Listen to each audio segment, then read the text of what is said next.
by Benning. Darnell Nurse left it in the corner, gets up center. Perry scores! Corey Perry!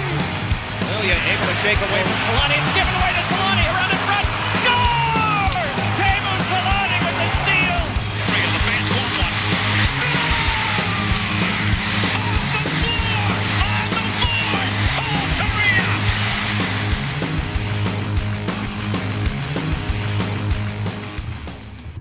All right, Ducks hockey is back, and same feeling. Ducks lose. 5-2 loss to the Vegas Golden Knights. Now, right where we left.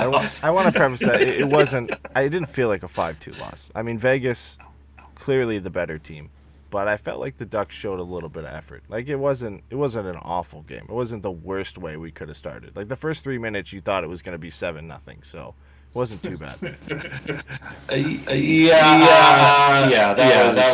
was really rough because that first 3 minutes I'm like, really, I haven't even opened a beer yet. Can I at least sit down, crack open a beer? No, we're already down to nothing. But yeah, that could have gone way worse. Actually did. So I'm a little happy, a little sad, a little happy. Oh, jeez. Yeah, I think for me it was fine. It was a bottom 5 team playing a top 5 team, and I'm, what are you gonna do? Like they didn't embarrass themselves, and there were a couple of little bright spots here and there, but overall, it kind of went the way you think it's gonna go. Yeah, I mean, when you're facing what's I guess considered one of the better teams in the new Western Division, right? So that's just kind of what you expect, right? And Vegas is a powerhouse by any means over the last couple seasons. They come in this year, they don't really lose any of the forward group like a lot of people thought they were, and then they add Alex Pietrangelo, right? Like the rich get richer, it seems like, and we've talked ad nauseum about how Vegas really isn't an expansion team in terms of kind of the players they got handed, but. Credit to them for being able to attract a free agent like Alex Pietrangelo, and I guess that goes to, the success that they've had since, their inception, right? I mean, the first year, the storybook run to the Stanley Cup Finals and being able to, attract a player like Mark Stone in a trade and going out and getting Max Pacioretty and then grabbing Alex Pietrangelo, like, this is a team that's not messing about. They have one goal clearly, and that's to get back to the Stanley Cup Finals, and they look good. They look like they have a good chance of doing that. Yeah, I mean, they got 2 amazing defensemen in Theodore and now Pietrangelo. Just have to mention mention Theodore, don't you? Yeah, and then two amazing goalies. I don't think it'll probably stay that way, but they got 2 amazing goalies. Then they've got Mark Stone. Pacioretty. They got Riley. They got Carlson, who you could probably get a little bit better, but I mean you're just going through the first half of their lineup, and it's insane how well in 3 years that team's able to do everything they're going to do. So they're going to be a top team, and it's a tall order just coming in, and especially since the Ducks hadn't played, it's a tough one anyways.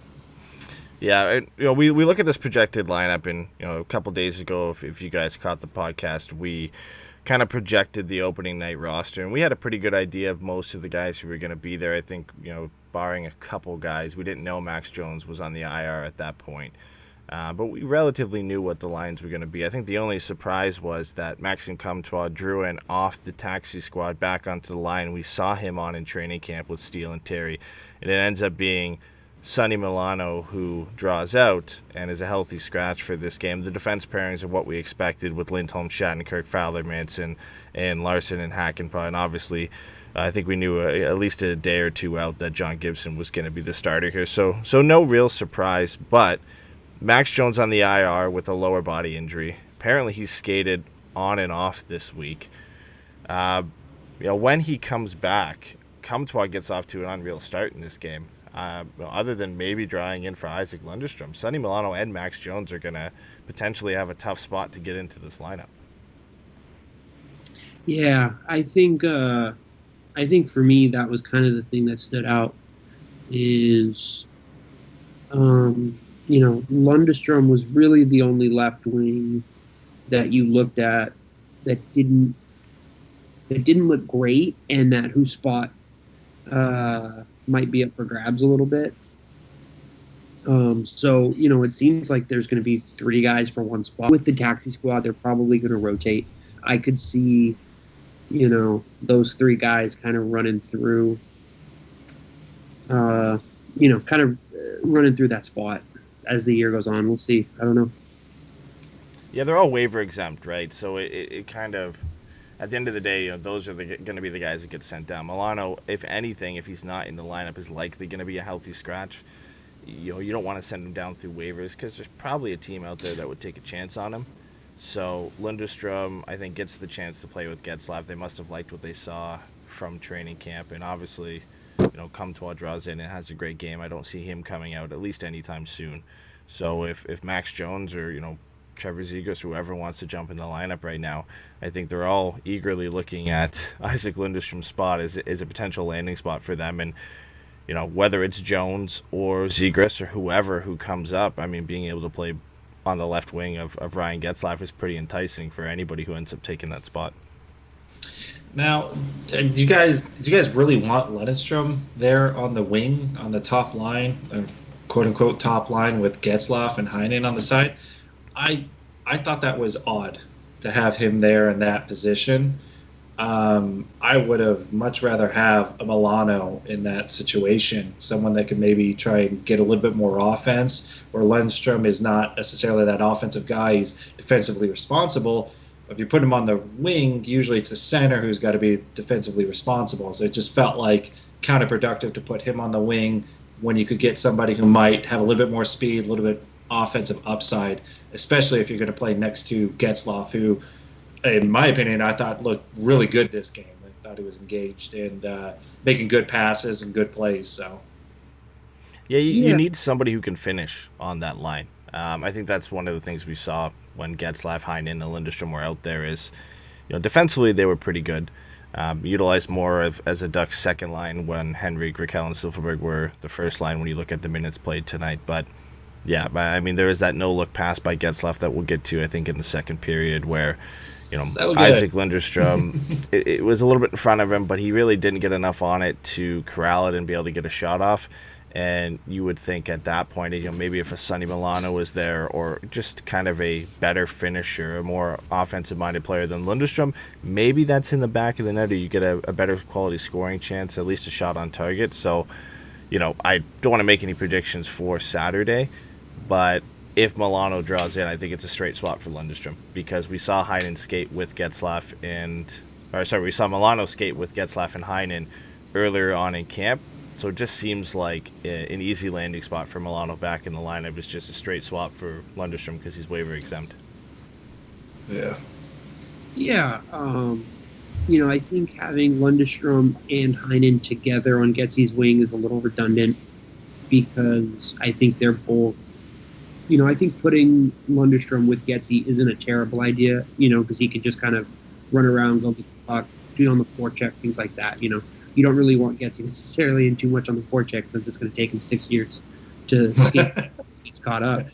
So, I don't mind that part of it. And I think the only issue with that line was him and Heinen were kind of doing the same thing. I think if you do, like you guys said, put someone with a little bit more offensive upside and a little bit more speed, I think you're in a good spot to maybe capitalize a little bit more on Getzlaf, who, to be honest, I thought Getzlaf looked better tonight than I was expecting him to. But, 6 years to get back on defense and 3 drop passes. Yeah, exactly. Yeah, I think you might have expected him to be, among everybody, a little bit slower out of the gate. And I think he looked pretty good. Like I can't complain with his performance. I think all in all, it was a shaky performance from a lot of guys tonight. Obviously, Maxim Comtois tops the list of guys who stood out. But it's kind of what you can expect from a first game back after, almost 11 months, 10 or 11 months for the Ducks.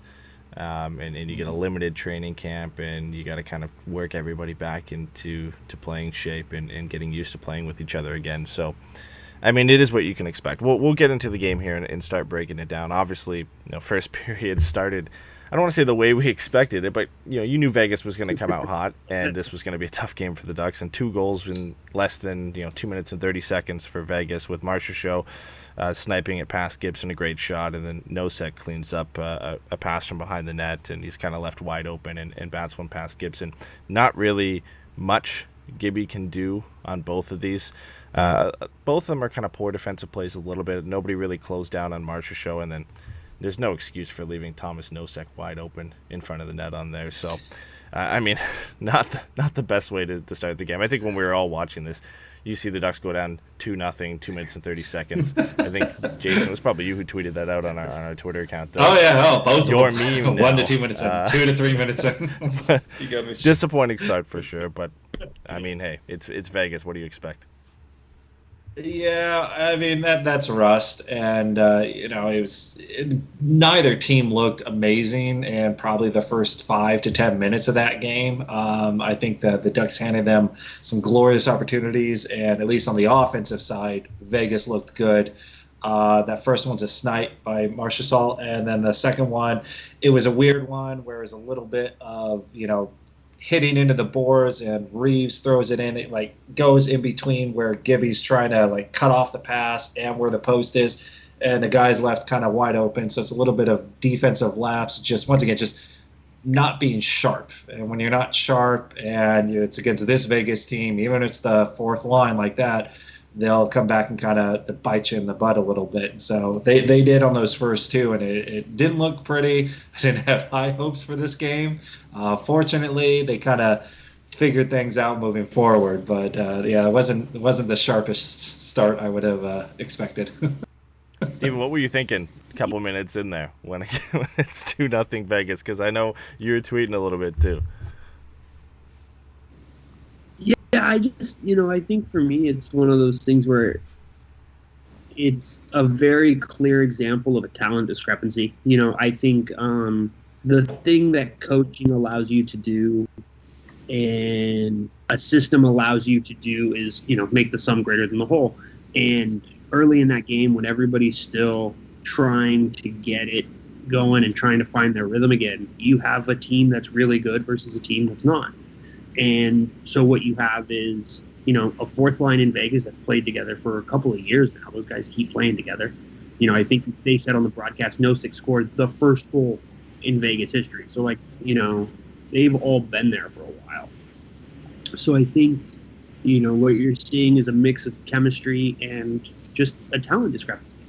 I don't think the Ducks have anybody even close to Pacioretty or Stone, talent-wise. And so, the fact that having 2 guys like that really helps the rest of the roster slot into places they're supposed to be. And you just have a very smooth, 4 lines. Yeah. So I think, what you saw is a team that hadn't played in 10 months, and they looked like it, and that happens, Yeah. I think when you look at the 2 pairings that were on the ice for the goals too, is Lindholm and Shattenkirk on the second one, I believe, and then Larson and Hakanpää on the first one. 2 new pairings for the Ducks.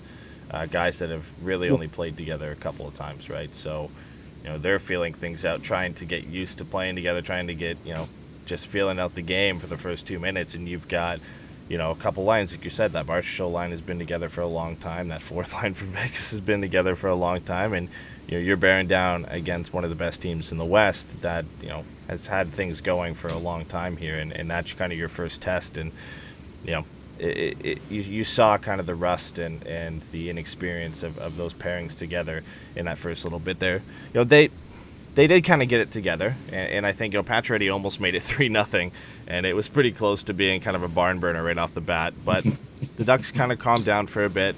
Steele found Terry in front of the net. It was the Ducks' kind of first big chance of the game, and he just missed. But not too much longer after that, the Ducks get 1 goal back, and of course we've already talked about him a little bit here, but it's Maxime Comtois, and Steele follows up the pass to Terry that got missed, finds Comtois from behind the net, and they cut the lead down to 2-1. But it's nice to see this line getting going, because honestly, when I looked at the lineup to start the game, this was kind of the line I was most intrigued to see, and if they were going to gel quickly and if they were going to get going together. We've seen Steele with Terry before, but this is kind of the year where Comtois needs to have a breakout, and it's nice that they're paying dividends playing together this early on. Yeah, and Comtois, he likes that first game of the season, whatever it is, between his very first game where he scored, was it like 6 seconds in? It's his first shift against San Jose, and then this one he gets this first one. And you were talking about, hey, new defensive lineups. That was Pacioretty out there with McNabb, and both of them kind of start looking left and right as Steele ends up passing it right out, and Comtois is able to bury it on it. So it was good to see someone go into the center, the front of the net, the slot there. I felt the Ducks did that on occasion much better this game than I can remember last season, where they were a little bit more aggressive in certain instances to get to the front of the net, and I think they kind of took advantage of it. And they even kind of called on the broadcast the kid line. I don't think it's quite like the kid line of the Getzlaf and Perry and Penner type kid line, but I think the new NHL type of kid line might work out, hopefully a little bit better. So it was nice to see, especially Comtois getting that goal. Yeah, it's nice to see those three gaps a little bit of chemistry together. I think the other thing that you see with that is, it's three pieces that fit real well together. None of them really play the same game. Steele is your typical 200-foot center. He can make good passes. He can see the game. He's a good enough skater. He's not the biggest guy, but that doesn't matter as much now as it used to, maybe 4 or 5 years ago. Troy Terry is a center wing hybrid kind of thing. I think he's going to probably stay on the rest of his career, but I think having played center earlier in his career, he's got a good feel for the game. He sees the ice really well. He looked a little bit more comfortable this game. I thought was nice. Looked like he was willing to try to make plays, try to make things happen. And then Comtois is just a straight line skater, man, but it matters. He's got good size. He doesn't seem to mind getting in and around the net and just make things simple. I honestly, after that first goal, the thing that I was kind of wondering is if he can be kind of David Perroni as we get farther into his career, because if he can do that and just do all the little simple things, he can play with a playmaker and have a successful career, because I don't think Comtois is going to create a lot of goals for himself, but I think he's going to be able to capitalize if he develops. I don't want to put too much of the cart in front of the horse, but if he develops, I do think there's a very good chance that he can put up a good number of goals every season just based on doing the little things that you need to do. I tweeted it out, like, cliches become cliches for a reason. Going to the net and good things happen is true. We see it every year. The problem is when that's all that your offense is, you're screwed. Yeah. He's got a scoring touch, and if someone can find it to him or get him in that area, and Steele was that first one, Getzlaf was the second one. I mean, that's just kind of, if he's got that finishing touch to it, then that's all you kind of need. I think at this point for the Ducks, that's what they want him to be. Yeah, absolutely. He looked under control. Even last year when he played a couple games, he didn't look. I don't know if he wasn't comfortable with his body, sure, or he's playing up jitters, but he looked much more under control, but he was still skating hard. He was still being physical. I thought that line looked really good, and I think they looked good enough to kind of cover for the fact that the Henrique line looked terrible. Yeah, the one thing I've always noticed about Maxime Comtois, dating back to his time in the QMJHL, is he's just a smart player. Positioning-wise, he's kind of always in the right position. He's got a good enough shot that he can kind of surprise a goaltender, gets some pretty good power behind it. But for me, I like him with Steele. I would like to see more of it. He just seems to be the type of player you want to put with a premier playmaker, like a Getzlaf or eventually a Trevor Zegras. We've talked about Jacob Perreault and that potential of pairing a pure sniper like him with Trevor Zegras, and I think a good complement for a future line like that is a player like Maxime Comtois, like you said, Stephen, who does kind of everything. He doesn't do anything really spectacular, but goes to the net hard. You look at both of his goals tonight, he's kind of right sniffing around the the red line and right in front of the crease in front of the netminder. Like, he is just one of those guys who finds a way to get the puck in the back of the net. Might not be the prettiest goal, but he has the capability to do that. We've seen that from him before. He can, surprise you with a move here or there, with some flashiness here or there, but he's just one of those guys you want to have on your team. And you look at the second goal here, we talk about him being kind of a net front presence and driving to the net. He's just waiting at the back post for about, 10-15 seconds here for Getzlaf to kind of dig the puck out from the back of the net. And Getzlaf's a premier playmaker still in this league, and you give him enough space to find a player who's wide open like that, and he finds Maxime Comtois, and like we said before, Comtois has enough finishing ability to put that puck in the back of the net. And Comtois is a thing for first games of the season. You look at his debut where he scored a few minutes into that one, and he's got 2 in the first game of the season here. Now we can only hope that he keeps it up for the rest of the year. But nice to see him get off the mark with 2 early ones. Yeah, and you were a little like I said, I was happy it was Comtois who was there, because if you insert Raquel here, little snake bitten. About the only other person I might have thought would have closed that deal the way that Comtois did, where it was just like off the tip of the glove and just into the net, is like Silverberg would probably be that lucky. And it feels like Comtois is not necessarily lucky, but just he has that little bit that just helps it go in, where like Raquel, it would go right into the glove, and all of a sudden it's a highlight save for Leonard versus a goal for Comtois. So, we're all happy, absolutely, for Comtois, and it was just, it's like I was just thinking when he shot that in and how close it came to being a save, and it's like there's 1 or 2 people on the Ducks that I think might have made that. Everyone else, that's going right in the glove. Yeah, I think. Comtois is really interesting to me, because I do think there's a very natural ease. You can see it really easily, right, putting him with Zegras and how that works. But I do think there's something to the idea of him being a guy on a middle 6 line with those other 2, because I don't think any of the other 2 guys on that line are going to play with Zegras. And so I think the idea of that being a line and him being a guy who, like we said, like, he's good around the net. He has some poise to his game. There are a lot of guys at that age who it hits them in the skate and they're freaking out. He takes it off the skate, he puts it away. He doesn't overthink anything. He doesn't try to do too much. And I think that, for me, I do think that's a skill, because I do think that takes a level of awareness, to kind of know just to do it. Like Eddy said, he finds open ice. He knows where to be. He's going to just be, you could probably heat map his positioning for most of his career, and it's going to be within 10 feet of the net the entire time. How much do we attribute Maxime Comtois' start to, an off season and 10 months of development, or his flow? Oh, that was so nice. Everybody's rocking So the flow. good. Sam Steele had it too. I'm trying, man. Dude, Duncan Eddie, you Keith trying? looked like a redneck yesterday in that game, dude. Duncan He totally did. He looked like someone that should be on a register. He had like the stash going, the flow out there, and I'm like, who the hell is this guy? Oh, it's Keith. That's what happens when you can't go get a regular haircut every now and then. You just gotta go with the hockey flow, right? So we're seeing a lot of people rock it. We'll finish off the first period there. Obviously 2-2 after the first.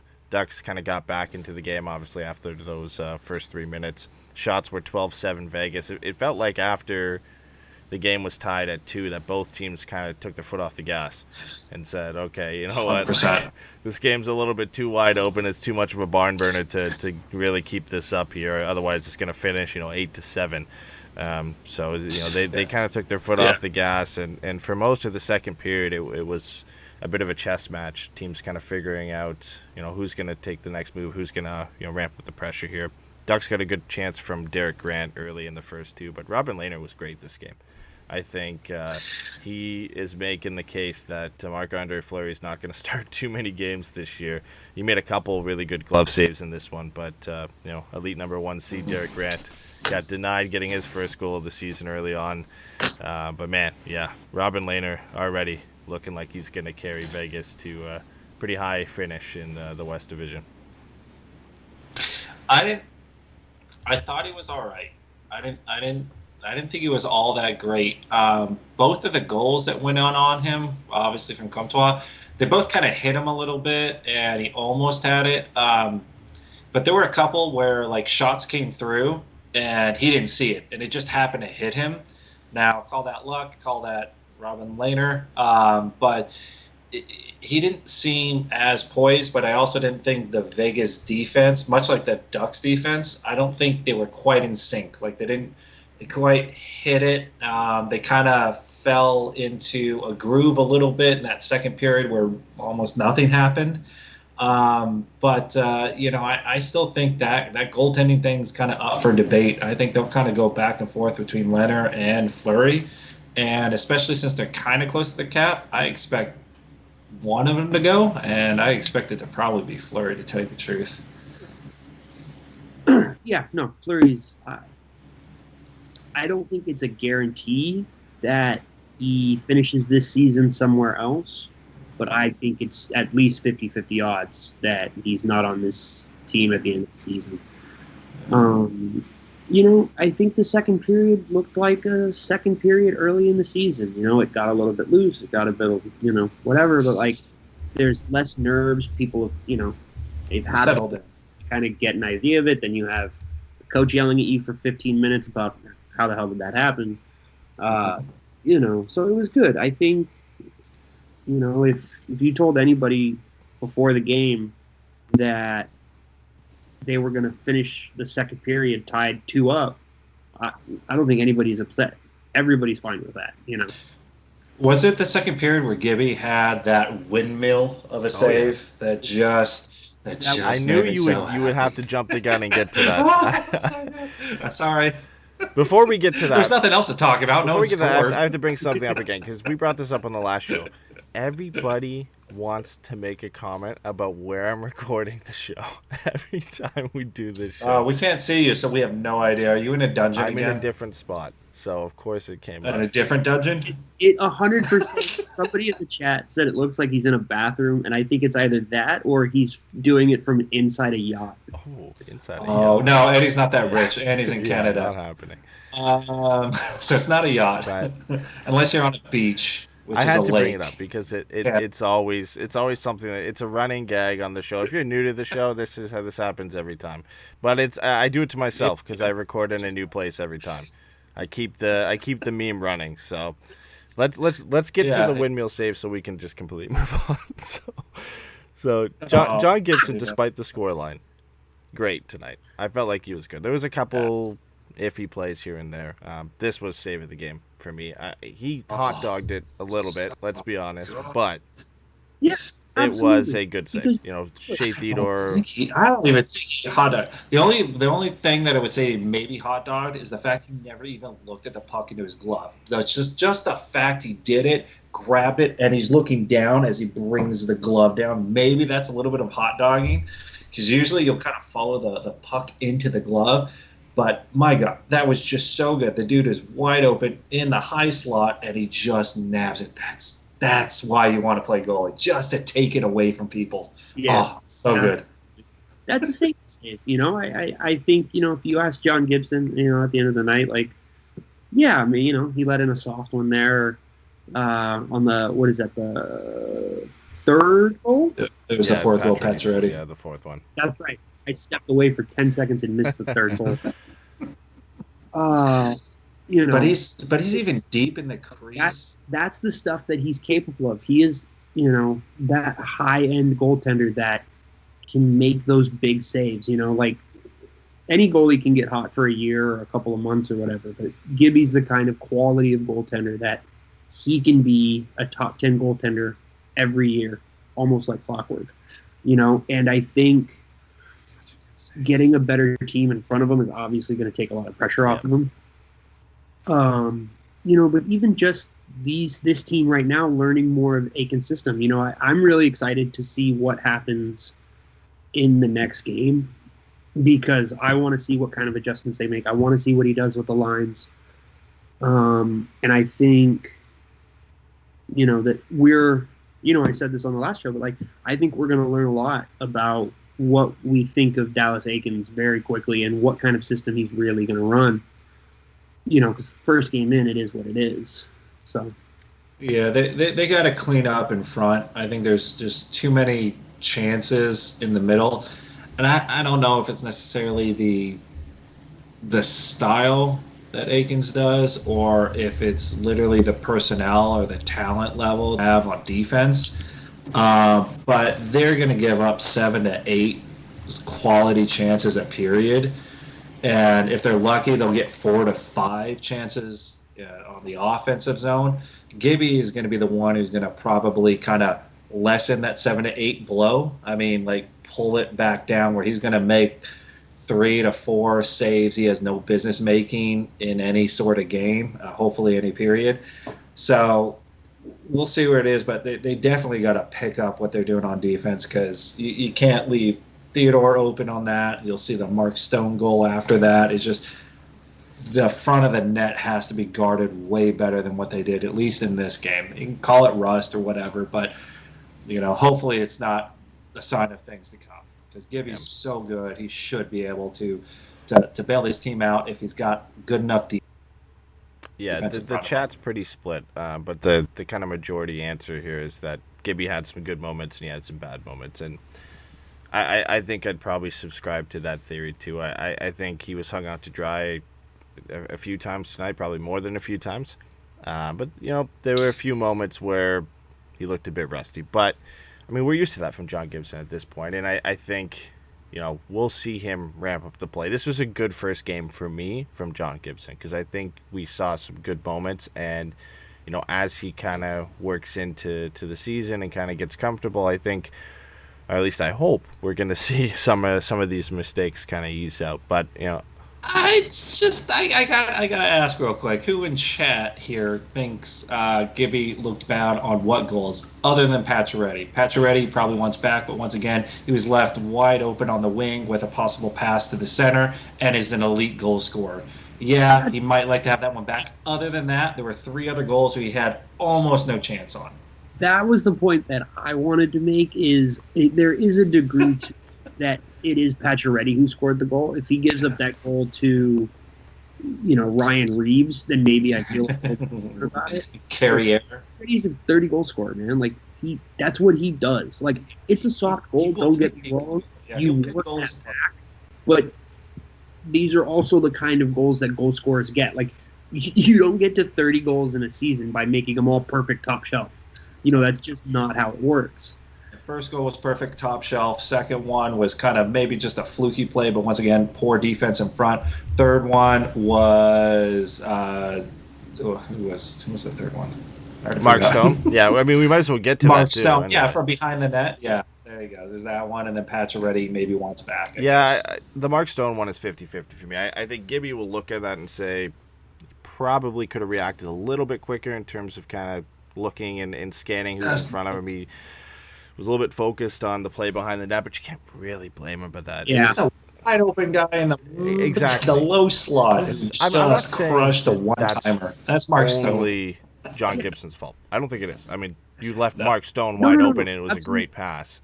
But I'm sure Gibby's going to look at that and say, I could have got that. There's a chance I could have done a little bit better, moved a little bit quicker, and I could have got a piece of that. Quite honestly, if he moved slower, he probably would have had a better chance. I think he moved right up against that post so hard, and then by the time he hit the post, the pass goes out to the slot, and then he's trying to push off of a post, and you're not going to get a lot of push off of that. So he actually should have moved a little bit slower, to be honest. Yeah, no, I think you're right. I do think he compressed so quickly when he hit that pole, because if you look, his legs are just a little narrow. If his legs are even a little bit more of a standard, what do you call it, down on the ground, sealing it all at the bottom, I don't think that, it doesn't go in.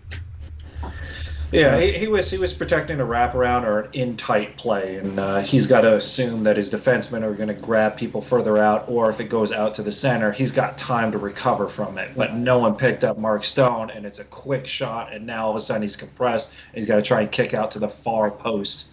It's just, yeah, I can't blame Gibby on that. That's the goalie of me, sorry. Feet out to the side, you know what I mean? So Mark Stone is in a perfect spot to make a perfect save. In a perfect spot to make a perfect shot. Could have made a save. You know, Gibby, maybe you want to say, like I said, it's a little bit of a technical issue as far as how narrow his legs are. But, you know, you watch that GIF and it's like, I'm not sure why everybody is focused on one guy and they decided the guy to leave empty was Mark Stone. Yeah, two guys chasing him below the goal line, no one guarding Mark Stone, literally. The captain, the guy who's going to probably score the goal, you probably focus on that dude. Yeah, if there's one guy you want to mark on Vegas at all times, it's probably Mark Stone. Yeah. Yeah, just say it. Just throw it out there.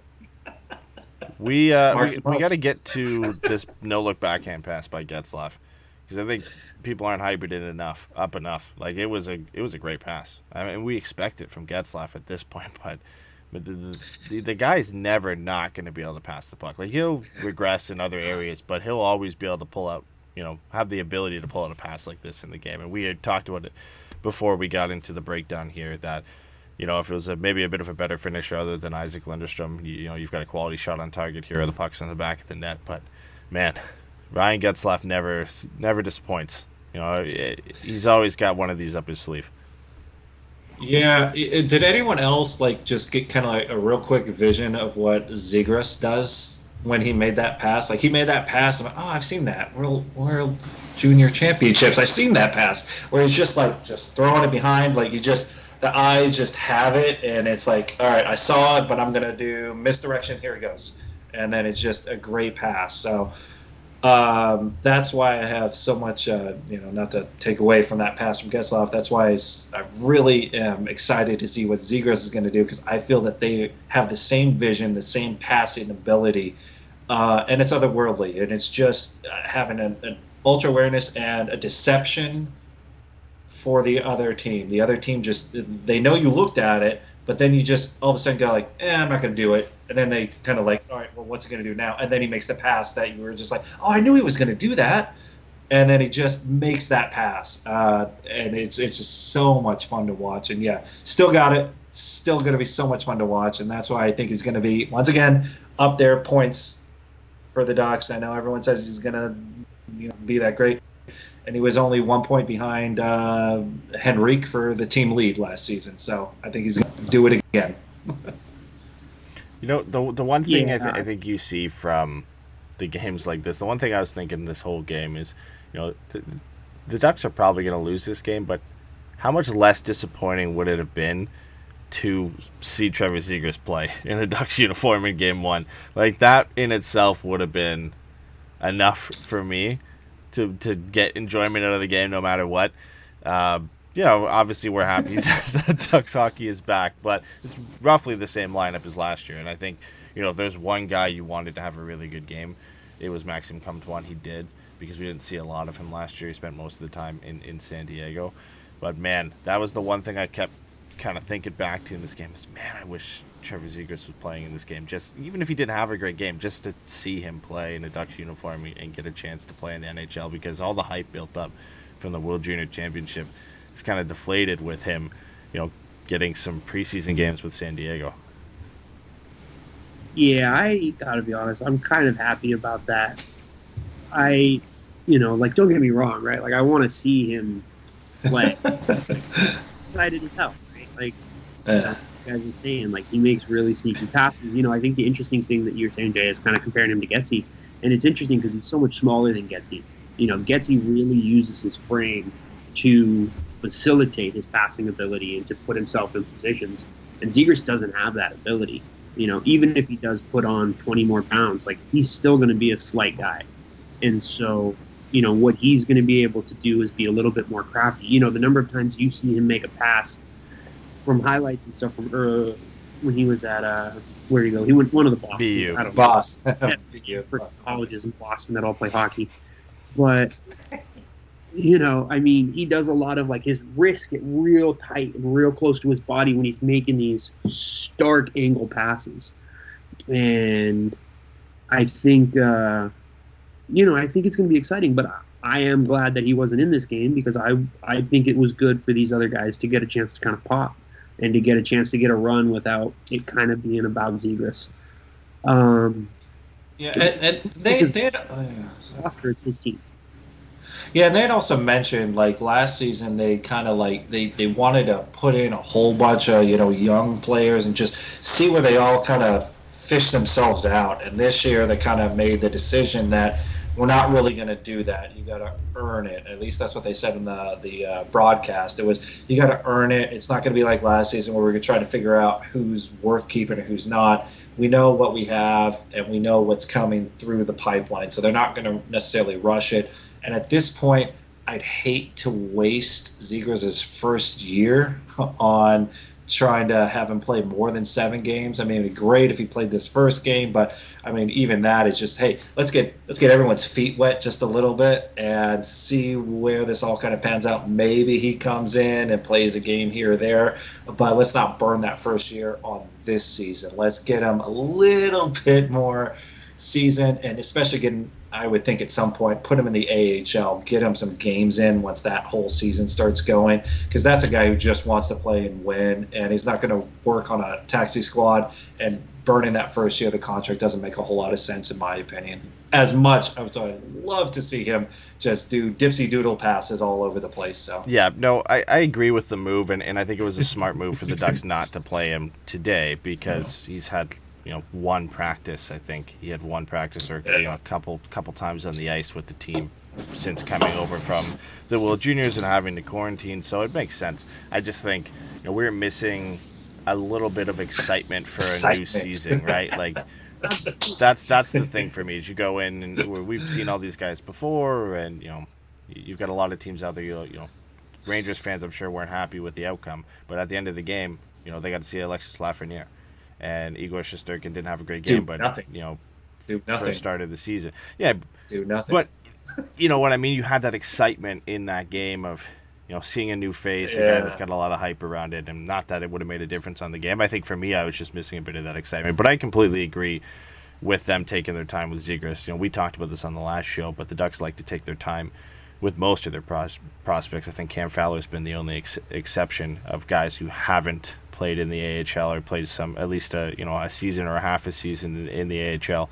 I think at some point we see Zegras up here. If the Ducks offense is really struggling and he gets off to a good start in San Diego, he'll play his way onto this roster, right? That at some point he's going to. And Steven, you and me contributed on an article for the Hockey Writers, the roundtable discussion that we just put out the other day, that fellow writer Derek Lee put out, and we all kind of had our say on how many games Trevor Zegras is going to play this year, and it was kind of all around the board because nobody really knows, right? There was a couple of answers that were anywhere from 5 to 20. I think somebody said 40 plus games.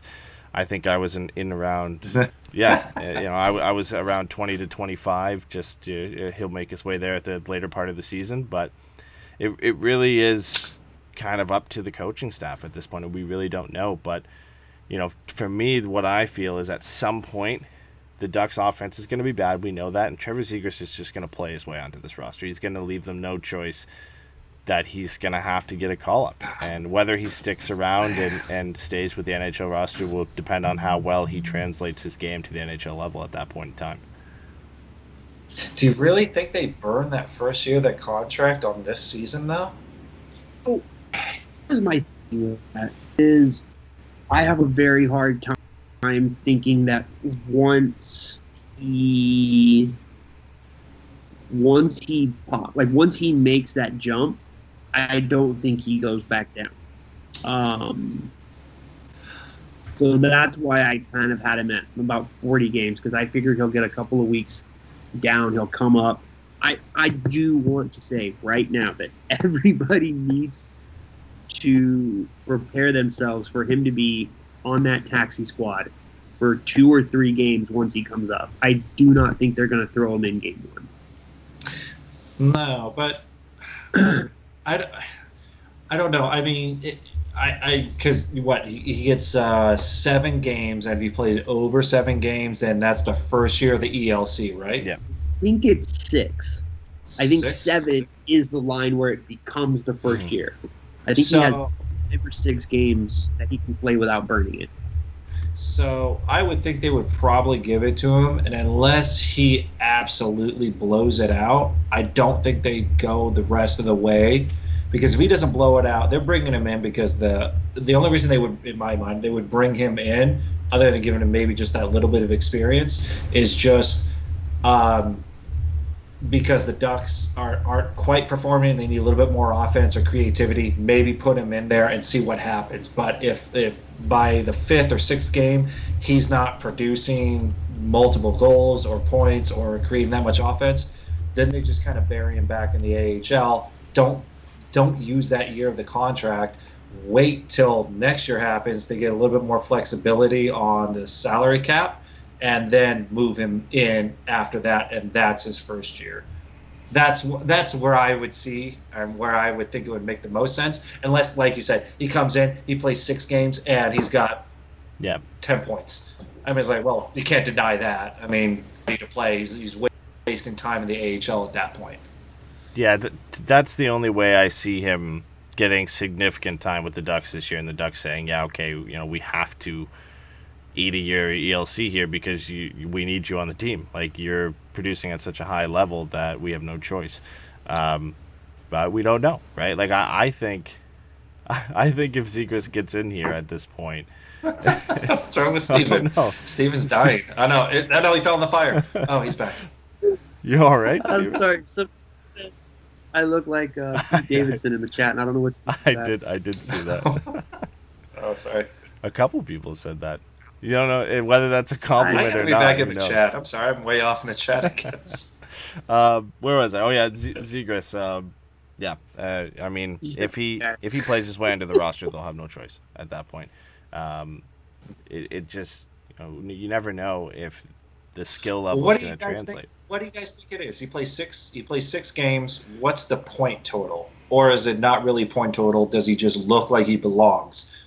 I think he's ready. Like, I personally think his skill set will translate easily. I think he's got the confidence up. He's put on a little bit of size. I think when you look at the players who've had success coming out of junior or the World Junior Championship or whatever, I think his skill set shows me that he'll not step in and have 2 points per game in 6 games, but he can put up 4 or 5 points in that 6-game stretch and make a case to stick around. His favorite player growing up is Patrick Kane, and his skill set reminds me a lot of Patrick Kane. Does that mean I think he's going to be as good as Patrick Kane was in his prime? No. Yep. Patrick Kane light.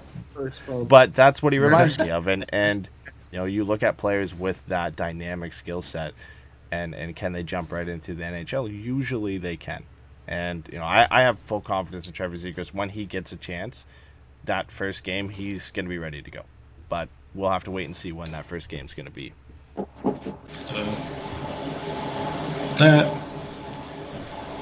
Good job, Steven. What is that? What?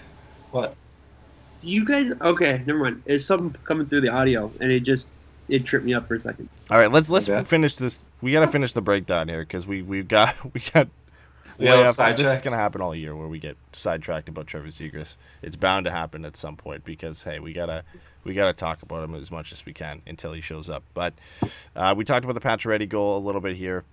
This is the one I think we can all agree on. That yes, it's Max Pacioretty, but John Gibson clearly wants this one back. You can see from the replay, he hangs his head, and this is one he should have had. And this is a backbreaker for the Ducks. The Gold Knights are pushing at this point in time, but this is a 4-2 lead now with 9 minutes to go. This is a team who really doesn't give up many leads late in games. They're pretty good at closing out games, especially when you have a player like Mark Stone on your team. You just throw him out there for the last 9 minutes of the game, and you're pretty much not going to concede ever again. So this one hurt because I felt like the Ducks played a pretty good game, and when you look at the final score now, 5-2, without watching the game, you would think the Ducks just got blown out. Yeah, but the thing for me, like, I understand what you're saying, but I think the thing for me is like, that like anybody who cares how the Ducks look is going to watch the game because we're sadists and we've just decided that this is our life. Unless Or masochists. I don't know. One of the 4 BDSM letters. I don't know what I'm talking about. I don't know. But, I think, I think you look at that game and you go, yeah, there's an empty net goal. There are 2 goals. Even if you just look at the box score, I think you can see the way the game went. They get 2 early ones. The Ducks answer back. Nothing in the second. Early one in the third. And then another one. And now that just is what it is. You know what I mean? I don't think there's any part of this game other than the third pair, which was terrible, that you should be particularly upset about. Everybody seems to be pretty pissed at Lundestrom, which is fine. Like he didn't cover himself in glory tonight. But they lost to Vegas, man. The thing I think is when you look at this season, losing to Vegas is not going to be the thing that makes or breaks it for anybody. No, and when I'm looking at like the entire game, I wasn't particularly impressed when you look at the top 2 lines. You have 5 or 6 forwards I was not impressed with. The only one I was actually kind of semi-impressed with was Getzlaf.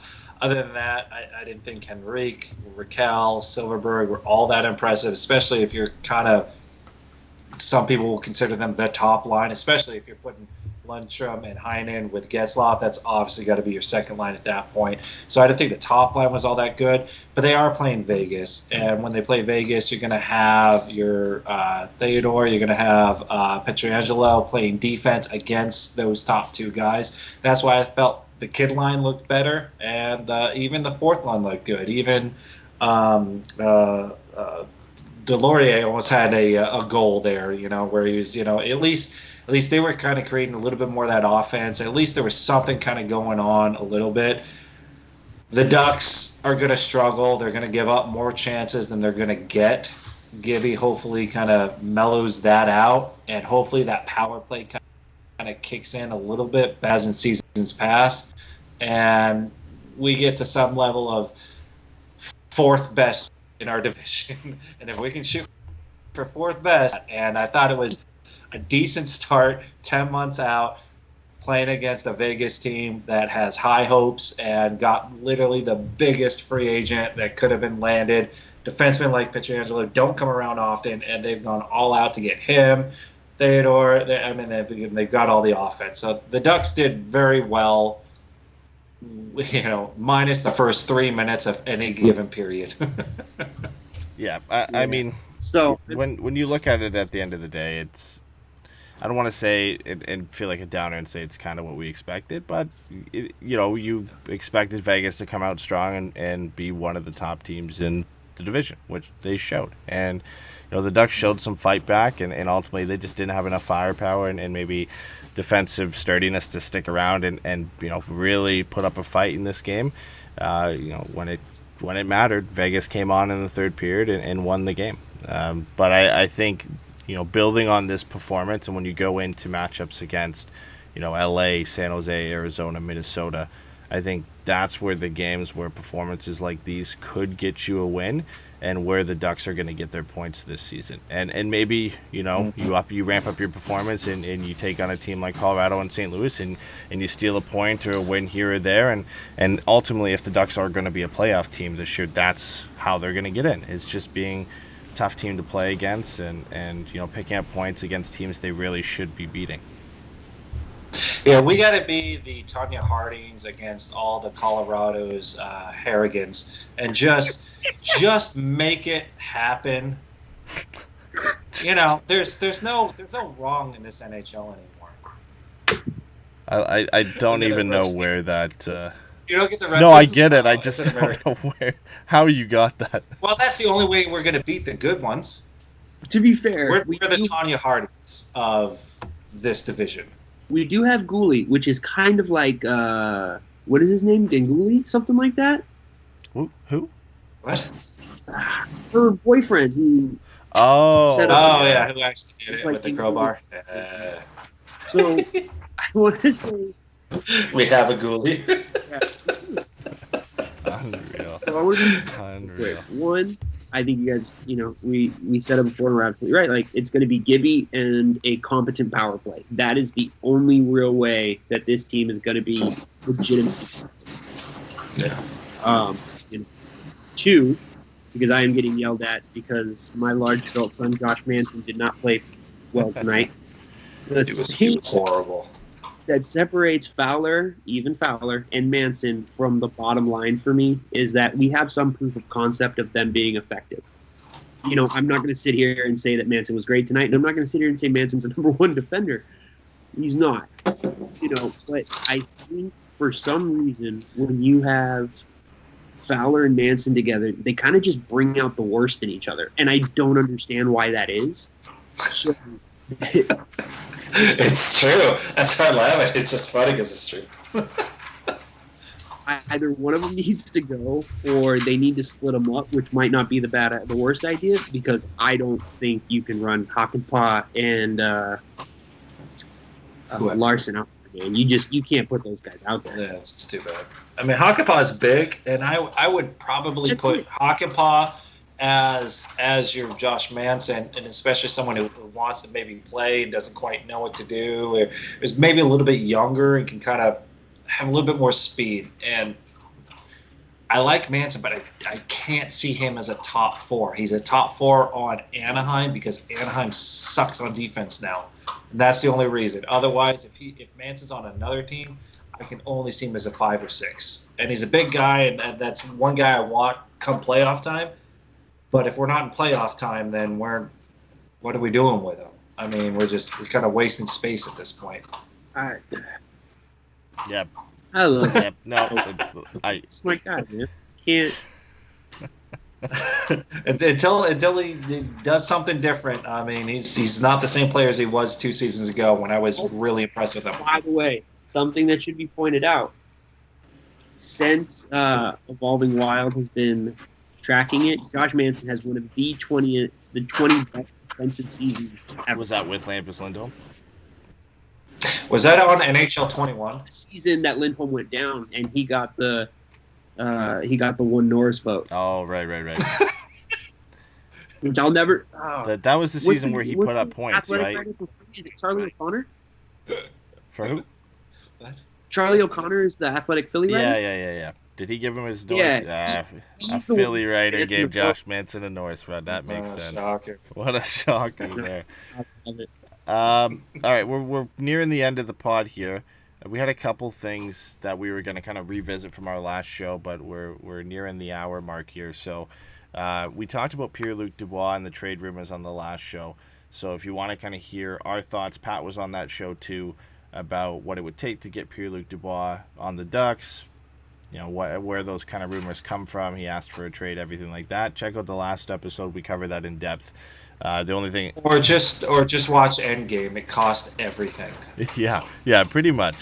But just pretend you're Thanos. It cost you everything. Yeah, the only update we had there is that Torch confirmed that he wanted out today. He confirmed that he asked for a trade rumor, which we already knew, or asked for a trade out. So that's gonna happen at some point. But apparently his preferred destination, especially if you're in any sports team in Ohio, you want to. Yeah. Well, his preferred destination is Montreal, which makes sense for him, right? He's right. And by the way, it's great that the day that it comes out that he's asking for Nick Suzuki is the day after Nick Suzuki basically burst on a scene and everyone's like, "Oh, this might be a real thing." Yeah. That was very. Yeah, exactly. And then there was talk today on Twitter about would you trade Trevor Zegras for Pierre-Luc Dubois? Yeah, not right now. Not where the Ducks are right now. If they were a playoff team and Pierre-Luc Dubois could get them into a Stanley Cup contending team, I think you think about it. But where the Ducks are right now, you just don't make that trade. I just don't think you move a player like Zegras, who is part of your future in a couple of years for, I know Pierre-Luc Dubois is not old, he's 22. It's just not a trade I think you pursue at that point. Would you trade, well, how about this? Would you trade Drysdale for that? Would I trade who? Drysdale? Drysdale, sorry. No, if we look at the Ducks' defensive depth at this point in time, like they desperately needed a player like Jamie Drysdale. And again, Pierre-Luc Dubois is a great player, and we talked about it, a ton on the last show. He's a number one center right now. He's a 50 to 60 point player right now. Who could probably in his prime be a 60 to 70 point player who's a dominant, modern day power forward at center. But the Ducks are not a competitive team, and bring in a player who's 3 years older than your top prospect and 4 years older than Jamie Drysdale at this point. Really like to date you right now, but it's just not the right time. Yeah. Exactly. Well, the thing is, like I said this on the last show, like I'd give up literally anything but Drysdale and Zegras for Dubois, because the thing is the reason I don't think it makes sense to give up Zegras for Dubois is Zegras is your center. Either A, Eddy is right, and I refuse to believe this. Zegras isn't. Everyone does. Either Zegras isn't a center, or he is, and now you've got your side scanner skill center. Mm-hmm. And to be fair, Pierre-Luc Dubois has tons of skill. Like, he's a great player. But I don't think moving out Zegras to bring in Pierre-Luc Dubois and still be like, okay, well, now we definitely have a number one center, but we don't know what else. Now we don't have a winger to put. Yeah. Defeated the purpose. We got comments in the chat. Career Forever 09 said, Pierre-Luc Dubois is a known quantity. We don't know what Zegras is yet. And I to some sense, I agree with that. We could hope all day that Trevor Zegras is the next coming of Patrick Kane, but Zegras' ceiling might be what Pierre-Luc Dubois is now, right? Like that's a pretty realistic ceiling a final landing point for Trevor Zegras is a 60-point number one center, a 60-point first-line player. It's just the timing of everything right now doesn't make sense for the Ducks to move a player like that for Pierre-Luc Dubois. I get it, and I could see that side of the argument, but it wouldn't just be Trevor Zegras. It would be Trevor Zegras, a roster player, and a pick, probably. It's Trevor Zegras plus, because I think if you're Montreal at this point in time, when you look at Nick Suzuki, if he's being asked to be part of that trade, Nick Suzuki probably has more value than Trevor Zegras does right now, because he has a full rookie season under his belt where he put up over 40 points. He's heading into his second season as a top six player for the Montreal Canadiens. He's a bit more proven than Trevor Zegras is at this point. So if it's Suzuki plus, it's Trevor Zegras plus likely from Anaheim. And at that point, if it's more assets plus Trevor Zegras, it's just not worth it for me. No, in my opinion, and especially for the Ducks, the Ducks don't have amazing center depth, but moving forward after this season, I think Getzlaf gets re-signed. And if you have your Henrique, your Steele, your Getzlaf, you're not going to put Zegras at center. You'll keep elite center number one as your center. So he's a winger.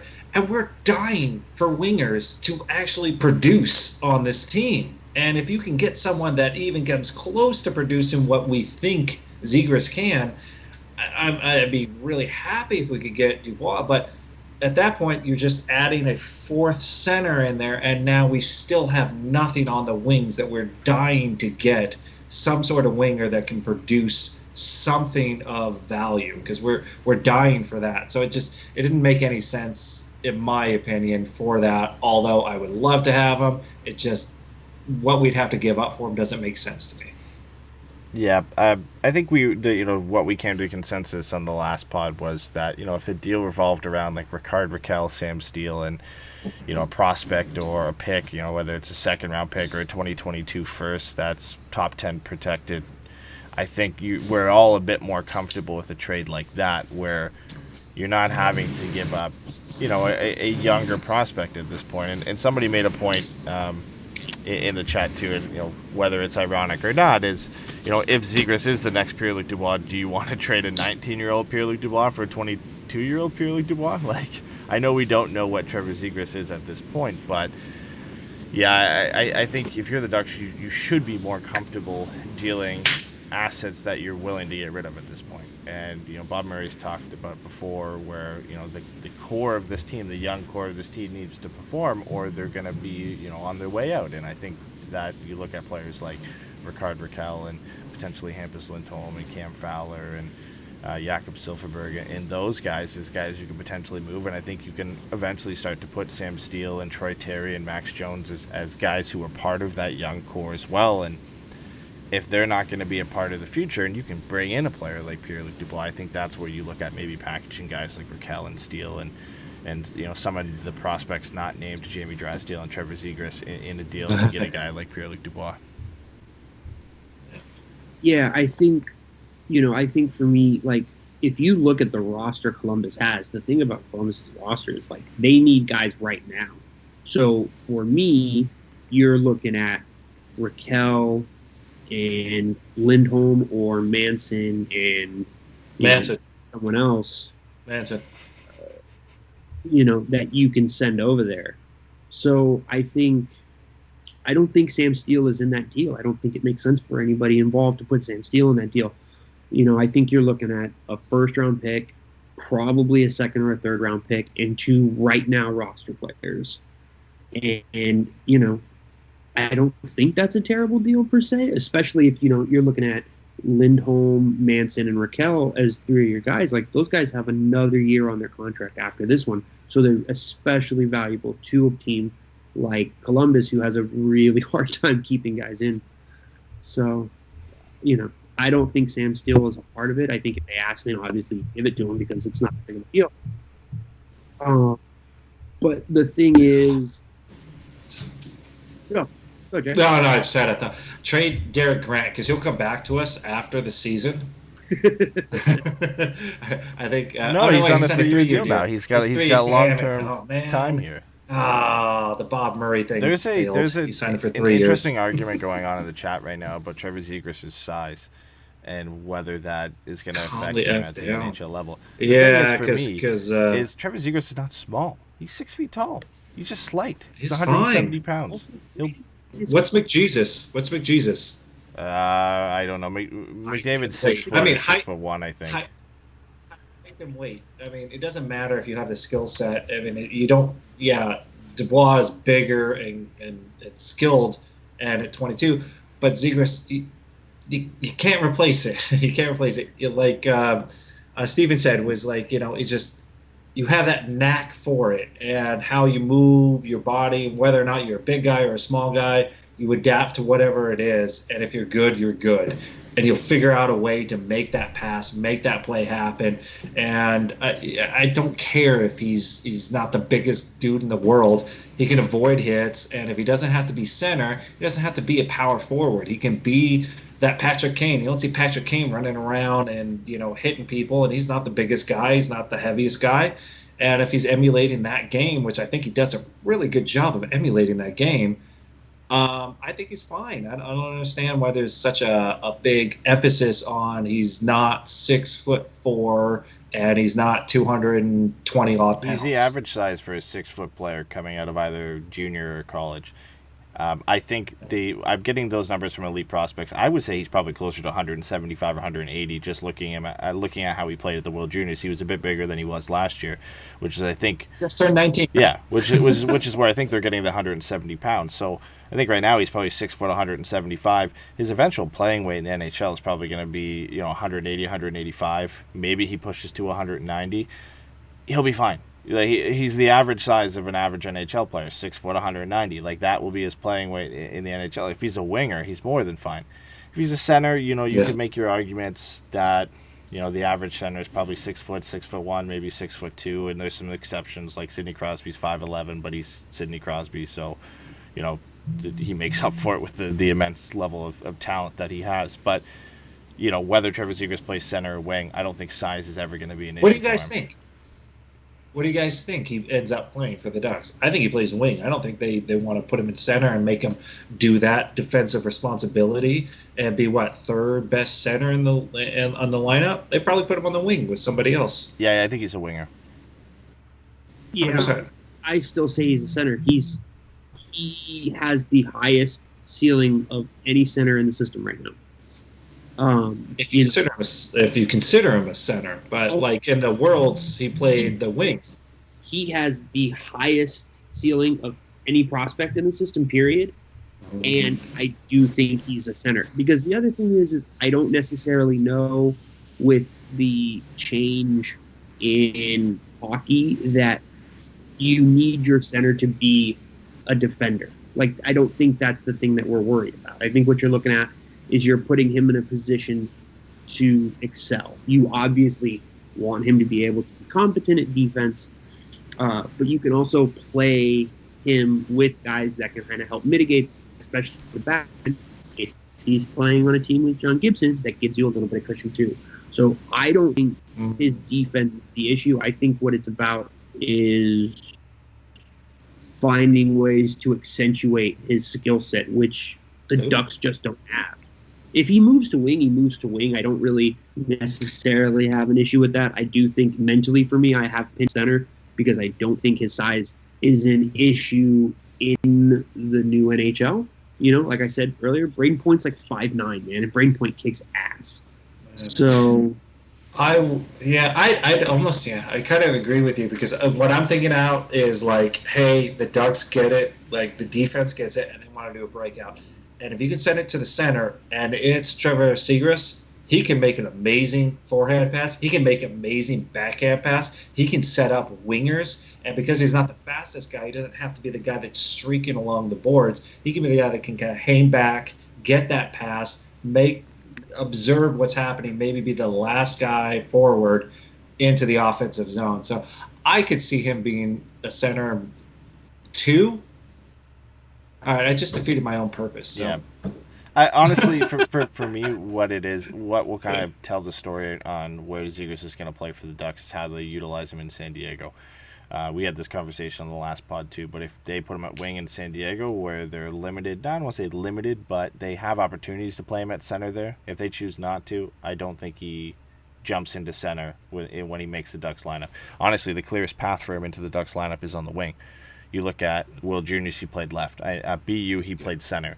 He with the U.S. set up in almost any level, he's played left just because of the talent level of centers that they've had, whether it be Jack Hughes or Alex Turcotte or Matthew Beniers or whoever it is. You know, he's had very talented two-way centers that have kind of beat him out for that, and he's versatile, so they've played him at the wing. But yeah, for me, it's, the telling point here will be if they play him at center in San Diego, they see him as a center. The Ducks haven't been shy at playing prospects that they think are centers at centers. Ricard Raquel was played at center until they said, okay, you're not a center, you're a winger, and they moved him to the wing. Isaac Lundestrom, his first 9-game stint in the NHL, they played him at center. Right out of the draft, as an 18-year-old, they played him at center. They are not, Sam Steele played him at center. He only moved to the wing a couple times last season with playing with Adam Henrique for a couple games, but he's been used at center. So I have full confidence that if the Ducks think he's a center, they'll play him at center. But if they think he's a winger, they're going to play him at wing. And they'll keep him there. Yeah. Yeah, I mean, the other thing, Getzy played wing at World Juniors. Like, I don't think, like you said, you should put stock into World Juniors because it's just we've got the 20 best kids that we can find right now, and we are just going to find as many ways as we can to get them all on the ice. But, yeah, no, we said this last time, you said it right now, and I think it's 100% true. We are going to know within 4 or 5 games of him being in the AHL what they see him as. They're not going to put him on the wing in the AHL, so we're going to know fast. Let's kind of wrap up with this. Ben Hutton. Now, normally I wouldn't have to wrap up with Ben Hutton because we know he signed a PTO. Yeah, usually you lead with Ben Hutton. Well, there was no news until Elite Prospects. I don't know if they mistakenly tweeted out something today, but he was on a PTO. We all thought he was going to sign, and then Elite Prospects tweets out something that he has moved from the under-16 Anaheim Lady Ducks to unknown. Part of me believes it's close to making that too. Who knows? Did they just drop him off of that team? They skipped past San Diego and sent him down to the U16 Lady Ducks. Honestly, what I thought when I first saw that is it's a typo. They meant to type in Anaheim Ducks to unknown, which when Elite Prospects does that means they've been released. We've had no update from anywhere else. I think I saw one source that's not official tweet out that he has been released from his PTO. we haven't heard anything yet. I would assume we would hear something either tomorrow or before Saturday's game. It would be pretty surprising for me if he had been released because, you lose Chris and Juice. It seemed like a reactionary signing to bring in this guy to bring in Ben Hutton, and unless it's a Jake Dotson situation like it was in Tampa where he came to camp on a PTO and just looked completely out of shape and whatever, and they released him. But that was such a funny story. It was like, he's fat. Yeah, somebody points out he's still just in quarantine, which could be. And like I said, we wouldn't even be talking about this if Elite Prospects didn't. If they just didn't put him on the Lady Ducks under 16 that team. And then I saw a couple people, like I said, is he quarantining with them? Because that seems wrong too. Yeah, and somebody said Eric Stevens reported that is wrong, which I'm not surprised, but just the fact that they put that out, and then on a couple unofficial sources were like, he's been released. I was like, I don't know about that. That'd be really weird. Especially in that fashion, in that setup. So you can put that on the resume. So him coming in will be great. Not that he's going to make a huge difference, but I think he improves that bottom pairing over Larson and Hakanpää.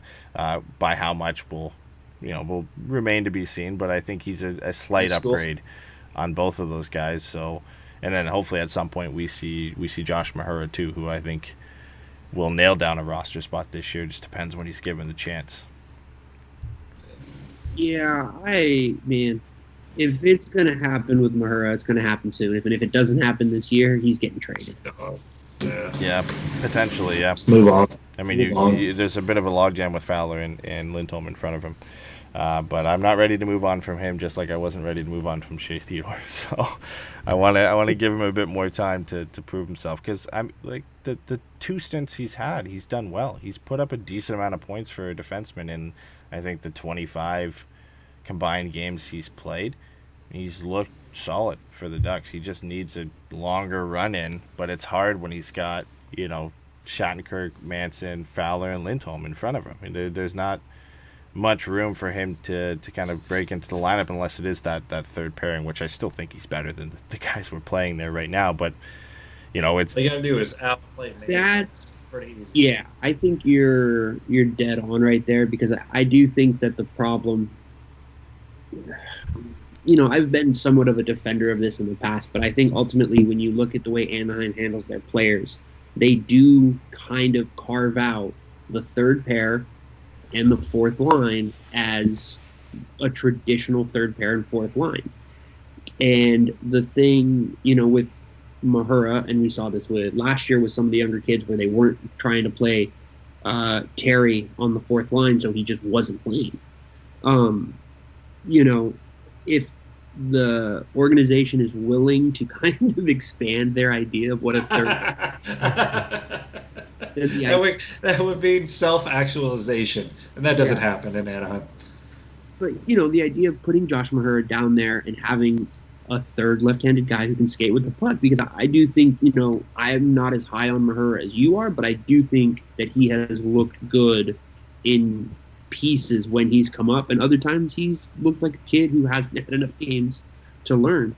But this year is a great chance for him to come up and really just play low stakes games. So we'll see. Yeah, I feel like this is kind of a just throw it all out there, unless all of a sudden the Ducks get off to an amazing start. Hey, there's a chance we could actually make playoffs. We got to just be the top 4. We got to be the number 4, because the top 3 are kind of set for the most part. If we can maybe have a shot at top 4, maybe we kind of solidify it.